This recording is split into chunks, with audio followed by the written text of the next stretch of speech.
Pourquoi Dieu oint-il une personne? Lorsque Dieu utilise quelqu'un pour te consacrer, c'est un transfert qui part d'une personne, de cette personne-là à toi. C'est pourquoi vous allez remarquer que dans 2 Rois chapitre 2 au verset 15, que les fils des prophètes ont dit au sujet d'Élisée que l'esprit d'Élie repose sur lui. Le manteau symbolise l'esprit.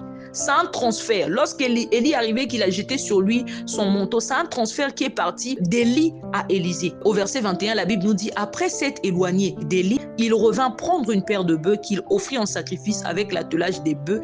Il fit cuire leur chair et la donna à manger au peuple. Puis il se leva alors qu'il avait été oint. On dit, il se leva, suivit Élie et fut à son service. Alléluia. Oh bien-aimé, il avait compris ce qu'on avait fait avec lui.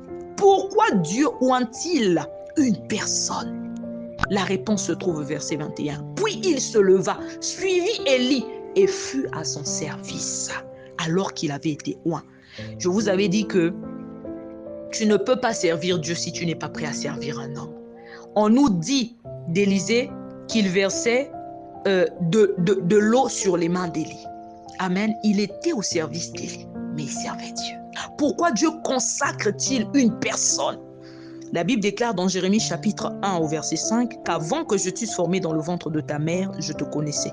Et avant que tu fusses sorti de son sein, je t'avais consacré, je t'avais établi prophète des nations. Bien-aimé, j'aimerais en profiter pour décomplexer quelqu'un. Une personne sur qui on n'a pas versé de l'huile publiquement, on n'a nulle part vu dans la Bible là où Dieu a versé de l'huile sur Jérémie. Cependant, Dieu lui dit qu'avant qu'il fût sorti du sein de sa mère, que Dieu l'avait consacré. Cela confirme ce que la Bible nous relate dans 1 Roi chapitre 19 ici. On nous dit que Dieu donne une instruction à Élie. Élie va, il jette sur Élisée son manteau. Élisée comprend ce que ça veut dire. Il a compris qu'il a été oint. Mais Élisée, après qu'il ait été oint, il s'est levé. Il a suivi Élie et il a été à son service. Jusqu'au temps marqué par Dieu. C'est après, lorsque Dieu a enlevé son maître, c'est après l'enlèvement de son maître qu'il a pleinement assumé ses fonctions, ce pourquoi il avait été oint. C'est pourquoi, ayant le discernement bien-aimé dans le Seigneur, à peine tu as été consacré, tu vas ouvrir une église. Tu n'as pas compris là où Dieu veut t'emmener. Tu n'as pas compris là où Dieu veut t'emmener. Élisée ne s'est pas levé, après il a commencé à prophétiser les gens, non. La Bible nous dit, il suivit Élie et fut à son service.